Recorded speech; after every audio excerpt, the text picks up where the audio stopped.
Oh ini dia? Dia baru berangkat itu. Nah dia foto-foto tuh. Coba. Cantik ya. Cantik ternyata nih. Ibu Mastiah menitipkan seorang anak perempuan kepada seorang tukang becak.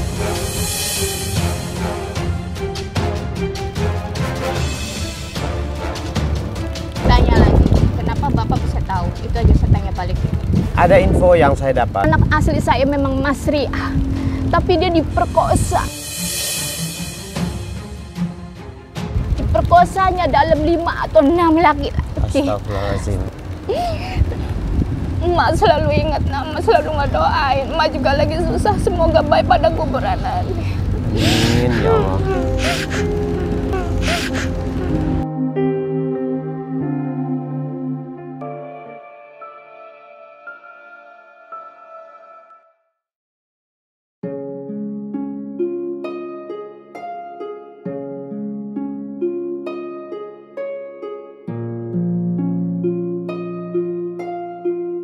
Halo, selamat siang. Selamat siang. Nah, dengan siapa namanya? Perkenalkan, nama saya Jenny Rosa, kalau sering dipanggil Mami Jenny. Mami Jenny, kalau nama tentunya ada nama lahir ya, nama KTP. Nama asli saya sebenarnya Zainal Basirun. Ya. Bahwa saya paling dituain yang di Banten sini tuh. Iya, iya. Bahasa saya yang megang Banten di waria kan saya.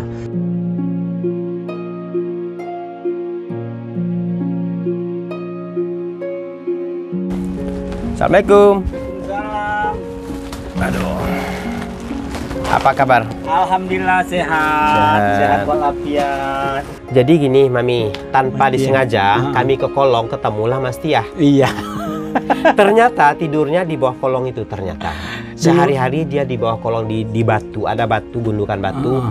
Disitulah dia tidur, dialas dengan kardus. Terus saya kaget ngelihatnya. Nah, Berarti di bawah kolong anak-anakan saya semua. Kemudian dia ternyata tidak lupa dengan saya. Awalnya saya lupa dia. Iya, aku Saya lihat video lupa. pertama. Ada Mas Tia kata Bang video kan. Saya lupa. Dia di belakang kamera ngintip-ngintip begini. Kayaknya saya kenal, nggak taunya Mas Tiah. Ternyata dia memang tidur di situ. Oh, di kolong Di juga. kolong itu tidurnya ternyata.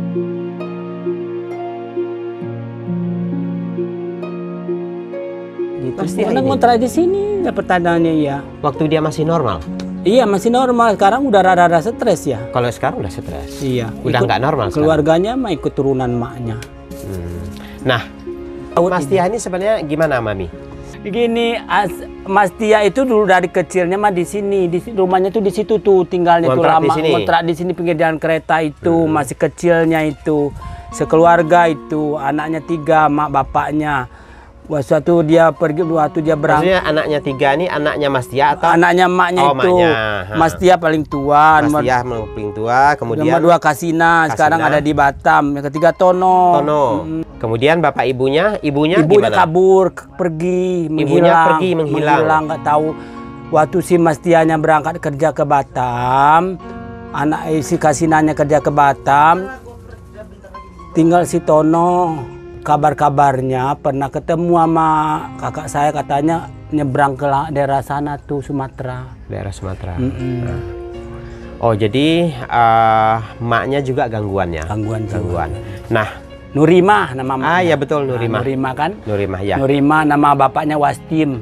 Betul, Nah, Mas Tim. iya. Nah, Mas Tiah ini awalnya ketemu Mami gimana, Mas? Ya ketemunya waktu dia dari kecil kan kenal baik dengan Mami, kan kenal dari baik, dan juga dia kan waktu itu dia masih janda punya anak 3, dia tuh punya anak 3.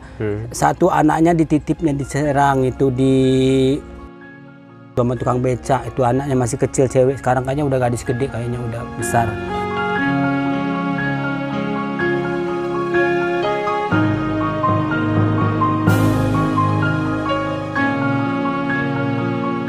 Pernah gua anterin ke sana itu, dia menyamperin anaknya. Kayaknya udah ada umur 20-an tahun mah anaknya. Tahu nggak tempatnya? Maksudnya tukang becak ini menetap di situ atau? Kayaknya mah tukang becak tuh orang dari Indramayu juga sana kayaknya, tapi tahu nggak ada apa nggak ada lagi kayaknya mah. Pas pulang dari Batam dia kawin lagi sama orang Riau. Suaminya yang di Pekanbaru di sini nih, ngontrak, punya anak 2 dia. Lama tinggal di Pekanbaru lagi, daerah Riau sana. Iya, Bengkalis. Bengkalis. Barang dia kabur ke sini, anaknya ditinggalin sama suaminya. Dia tuh kabur ke sini tuh. Oh, itu kabur. Kabur. Suaminya kerja di Malaysia. Ya. Cerita nggak dia? Cerita. Kerja di Malaysia itu ceritanya. Dia tuh kalau ngomongnya udah ngelantur. Gue pernah ketemu itu ngomong dia penyanyi, apalagi lagi ada partai apa segala gitu. Udah mulai stres itu kayaknya. Ya. Tinggal di BTN segala, dia kan pernah tinggal itu tuh. Oh gitu ya. Waktu ketemu keluarganya di gimana? Nggak ada solusi. Itu juga keluarganya itu juga kayaknya lepas tangan aja. Kayaknya. Iya. Nggak ada yang peduli. Iya. Jadi kita udah ketemu sama pamannya. Iya, paman. Ada ibunya. Udah ketemu. Iya, ada ibunya yang si ini, istrinya Yuli itu. Iya. Akhir-akhir ini dia mulai terbuka ke kita. Terbuka. Mulai terbuka karena kita sering kita ajak ngobrol, kita lakukan pendekatan, kita kasih nasi, kita kasih uang. Akhirnya dia terbukalah. Kemarin baru kita tahu semuanya persis yang apa yang Mami sampaikan. Ya, bahwa dia pernah punya suami orang Cirebon, punya 3 anak, tapi yang katanya yang kembar, betul. Tapi udah meninggal katanya. Udah meninggal yang kembar tuh. Yang kembar udah ada meninggal. Satu cewek lagi, cewek itu hidup tuh, diambil orang tukang beca itu hidup tuh. Itu yang dia tidak cerita, anak yang sama tukang beca, yang 2 kembar dia bilang. Kemudian dia nikah sama orang Bengkalis, Dedap Riau, Bengkalis. Punya anak 3 ya? Punya anak 3. Waktu di sini tuh 2 anak. Ada laki-laki, anaknya gede kayaknya, emang udah ada yang udah 20-an udah kayaknya. Udah gede anaknya. Nah, itulah yang dia ceritakan. Terus Ibu Masti ada nggak komunikasi sama anak? Katanya ada, cuman saya nggak yakin kayaknya. Gitu. Dia tunjukin foto ininya. Suaminya apa segala. Foto suaminya sama anaknya masih kecil waktu itu. Orang lama tinggal di sini, sekeluarganya ngontrak di rumah Bang Ari sini nih. Nah, itu dia ceritakan. Nah, suaminya kerja ke Malaysia. Nah, ya. Nah, sekarang ini kami ingin mempertemukan dia dengan anaknya. Dia sepertinya rindu sekali sama anaknya. Dulu mah gua ingat tuh dia yang ngajak Mami ke sana itu, dia ngajak saya ke tempat dia itu waktu dia mau berangkat, dia mau nitipin duit dengan itu tuh ngejenguk anaknya itu. Yang di tukang beca. Iya. Nah, jadi sekarang ini dia kerinduan yang sangat sama anaknya. Iya. Karena kita tidak tahu ya anaknya yang dititip, mungkin itu termasuk salah satu kerinduan dia. Kemudian yang dia sampaikan itu anaknya yang di Dedap, yang di Riau. Di Riau itu. Yang di Riau, dia rindu sama anaknya, bahkan ya sedih lah gitu kan. Ya kita berharap ini karena Ibu Mastiah ini dia sudah ada gangguan.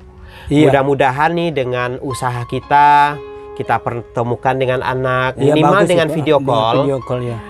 Mudah-mudahan itu bisa merefresh otak dia lagi, ya, mengingatkan ke masa lalunya, dan berharap itu akan memberikan hal yang baik, hal yang positif buat perkembangan jiwanya. Tadi mah cantik banget itu, masih banyak foto-foto. Nah, kita pingin lihat foto-fotonya. Oh, ini dia. Dia baru berangkat itu. Nah, dia foto-foto tuh. Coba. Dia cantik dia. Cantik ternyata nih. Dia kan ala-ala India aja pakaiannya tuh. Masih gue simpan foto-fotonya tuh. Tuh, cantik-cantiknya. Mana yang sendiri? Ini sendiri nih, cantik nih. Ini sendiri cantik. Oh, ini dia semua nih? Bukan, nggak buka ada anaknya. Nih. Tuh, cantik-cantiknya tuh fotonya.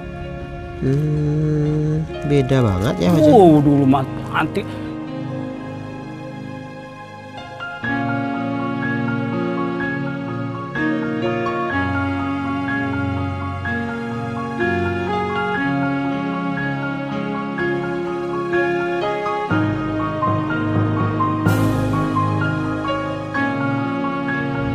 ATM pinter dia, bang apa segala dia. Dulu waktu pertama pulang kan ke rumah saya bawa duit banyak dia itu, zaman dulu aja. Tahun berapa dia bawa duit 15 juta kan udah gede itu. Tahun berapa ini? Tuh dia sendiri cantiknya tuh. Tuh dia lagi ulang tahun tuh. Cantik tuh. Iya. Gak nyangka kalau gitu mah. Dia tuh cantiknya tuh. Beda kan? Masih daya, masih pakai kalung, pas segala gelang segala. Mantap. Dia lagi di hotel tuh.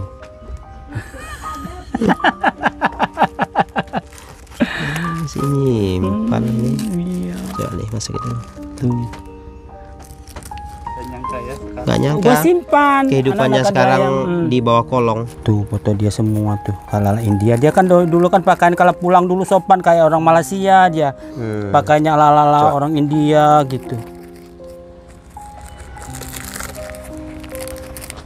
Pernah cantik ibaratnya tuh teman-temannya di sana dulu tuh. Ini di Malaysia? Iya waktu di mana?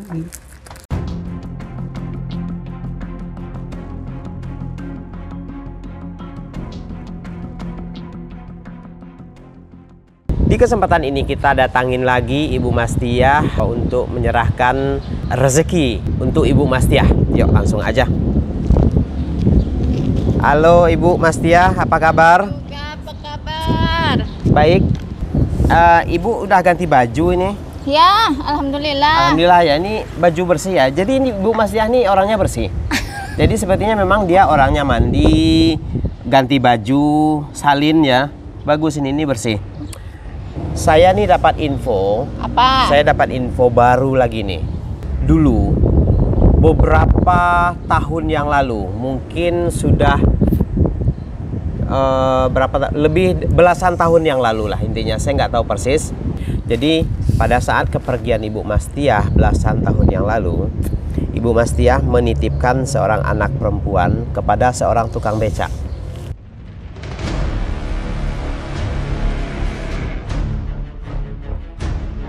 Tanya lagi, kenapa Bapak bisa tahu? Itu aja saya tanya balik. Ada info yang saya dapat. Saya nitip. Ya nitip ya. Nah, pertanyaan saya, anak Ibu itu di mana sekarang?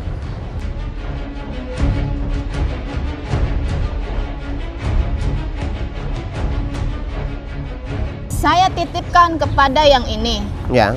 Setelah mendapatkan berita setelah anak saya gadis, yang jelas saya juga ada kirim, itu aja ya. Saya lagi nitip juga, ini titip anak saya, dan juga nah ini susunya. Dan juga nah ini ada sedikit uang. Saya nggak ngomong bohong, itu uang itu dapat minjam. Iya. Setelah anak saya gadis dapat berita, anak ini ada diserahkan ke ini. Ke siapa itu? Ada aja, alhamdulillah masuk ke TV juga. Pas itu saya kan namanya sang ibu, pasti tahu. Jadi maaf aja saya, walaupun kamu nyalain saya, tapi saya tidak. Tapi Bapak menyerahkan ini, Bapak nerima uang. Saya tidak, sedangkan saya nih ya, saya nitipkan sama Bapak ada info saya ngejual anak. Saya berani sumpah pitung turunan sebagai sang ibu, ora bakal.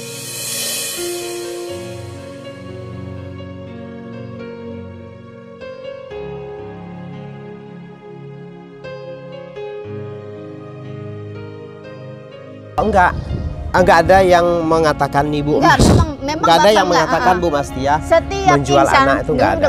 Jangan membela. Setiap insan di depan Bapak seperti ini, enggak ada yang namanya mau jujur. Coba seperti saya nih jujur, berarti saya nggak takut dengan siapa saja. Kamu tahu kehidupan saya susah, kalian nggak ada pernah nolak satu pun. Jangan ikut campur. Saya seneng beneran. Saya nggak ada Pak, tapi saya susah. Seperti diginiin. Tapi kalau saya keluar negeri saya dapat uang. Wow. Sampai sekarang juga begitu. Makanya saya lebih no way. Mau kawan maupun saudara masih banyak. Sorry, lepas. Saudara masih ada yang setia maupun teman masih ada yang setia. Buktinya nih saya hidup masih berdiri sampai sekarang. Ya. Oh jadi Ibu Mastiah nggak bisa menyampaikan anaknya di mana sekarang ya? Kan sudah saya katakan. Maksudnya kalau seandainya Bu Mastiah bisa menyampaikan, saya sudah katakan sama saya Bapak. bantu mencari, saya pertemukan dengan sudah Ibu. Sudah saya katakan sama Bapak waktu itu. Apa itu? Anak saya memang udah jadi artis, tapi dia sudah meninggal.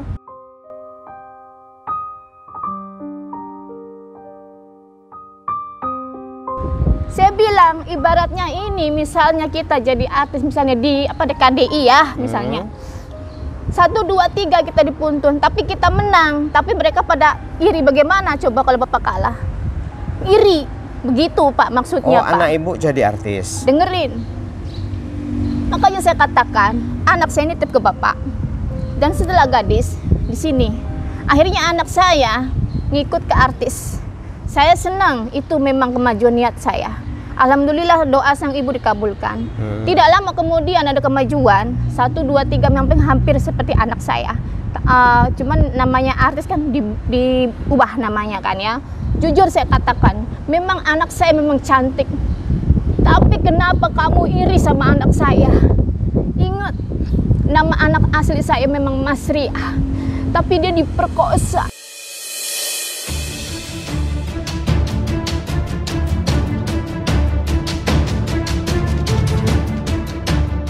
Perkosanya dalam 5 atau 6 laki-laki.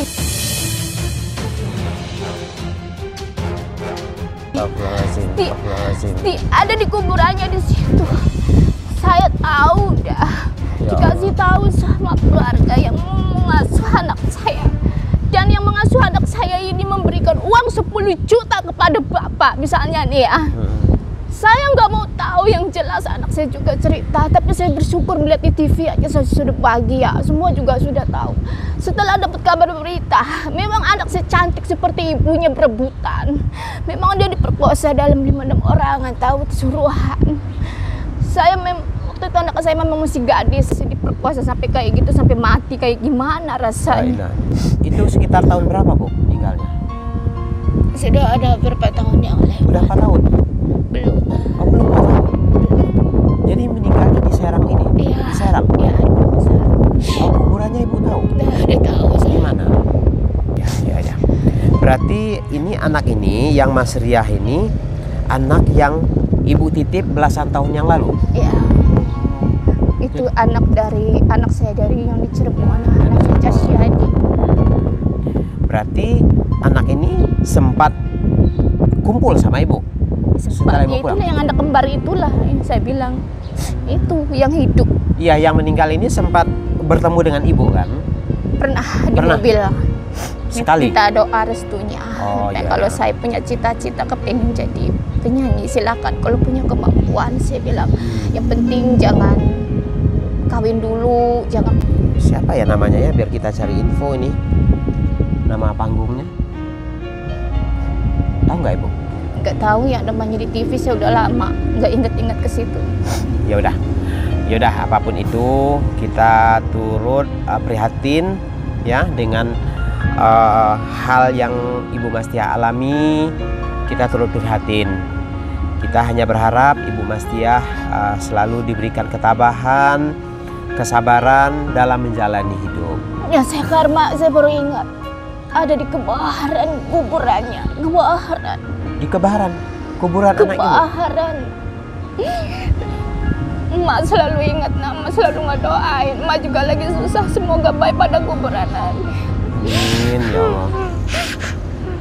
Dia selalu didatangin sama kekasihnya. Oh, di Kebaharan. Kebaharan. Tepatnya di mana Ibu pernah ziarah ke makamnya? Alhamdulillah, walaupun saya nggak masuk, tapi saya sering lewat aja. Kadang arwahnya sering ada berdiri, maafin mak, cuman mak itu aja. Cuman dia hati-hati mak, itu aja. Ya, kalau Ibu Mastiah mau ziarah ke makam anak, saya antarin nggak apa-apa? Saya lupa, nggak tahu apa-apa, ada saya antarin. namanya, tahu nggak? Saya lupa, cuman kekasihnya aja yang tahu. Kalau kekasihnya orang mana Bu? Saya nggak tahu. Nggak tahu saya juga. jarang ketemu dia. Di Jakarta ya waktu itu sama-sama show, Iya. sama-sama artis. Ya, Ibu yang sabar ya. Mudah-mudahan anak Ibu pergi dalam keadaan husnul khotimah ya. Dan Ibu juga selalu diberikan kesehatan. Dan satu lagi harapan kita ini, anak Ibu yang di Bengkalis, yang di Dedap, yang tidak. Anak-anak Ibu tahu kondisi Ibu seperti ini.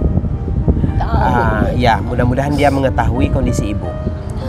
Dan sekiranya kami mendapat nomor telepon yang bisa dihubungin, saya akan video callin Ibu dengan dia, dengan anak-anak Ibu. Saya nggak bisa, saya juga nggak lama lagi juga bakalan berangkat. Saya nggak bisa ngomong jauh apa-apa lagi. Mau berangkat ke? Itu urusan saya. Oh yaudah. Ya Ibu Mastiah, ini rezeki buat Ibu. Nggak mau lah. Nih, ambil. Ini rezeki buat Ibu. Enggak lah, Ambil, takutnya ini papa buat. doang. Hah? Hah? Untuk apa nih? Iya buat ibu, buat simpanan, buat makan. Saya terima kalau Bapak tulus. Tulus, pasti tulus, ya. Kisah Ibu Mastiah sangat pilu sebenarnya, sangat menyedihkan. Kayak dia anak Punya anak yang ada di Cirebon 3 orang, yang 2 meninggal, yang laki-laki anak kembar, kemudian yang perempuan yang besar yang pernah dititipkan akhirnya bernasib sama, mendapat perlakuan yang ataupun kekerasan dari 6 lelaki yang akhirnya sampai merenggut nyawa anak Ibu Mastiah. Kemudian anak Ibu Mastiah yang ada di Dedap Bengkalis, ini pun hubungan mereka terputus hingga sekarang. Kita berharap semoga siapapun yang melihat tayangan ini semoga bisa memberikan informasi kepada kami tentang keberadaan anaknya Ibu Mastiah yang ada di Bengkalis. Paling tidak kami bisa menyambungkan tali silaturahmi antara Ibu Mastiah dengan anak-anaknya yang ada di Bengkalis, 3 orang. Mungkin nama-namanya nanti akan kita cantumkan dan alamatnya, dan mohon nanti informasinya. Dan syukur-syukur ini tayangan ini dilihat oleh anaknya Ibu Mastiah dan bisa menghubungi kami. Dan seperti inilah kondisi Mama sekarang. Mama sangat rindu. Mama rindu sama anak-anaknya. Berharap anak-anak bisa bertemu dan singkatnya bisa video call, bisa melihat dan berkomunikasi bersama Ananda tercinta. Ya, baik teman-teman. Pertemuan kali ini kita cukupkan sampai di sini dulu, mengingat kondisi Ibu Mastiah sudah tidak sanggup untuk kita wawancarai karena kesedihan yang sangat mendalam, kehilangan beberapa orang anaknya. Baik teman-teman, terima kasih sudah mengikuti perjalanan kami. Akhir kata, wassalamualaikum warahmatullahi wabarakatuh.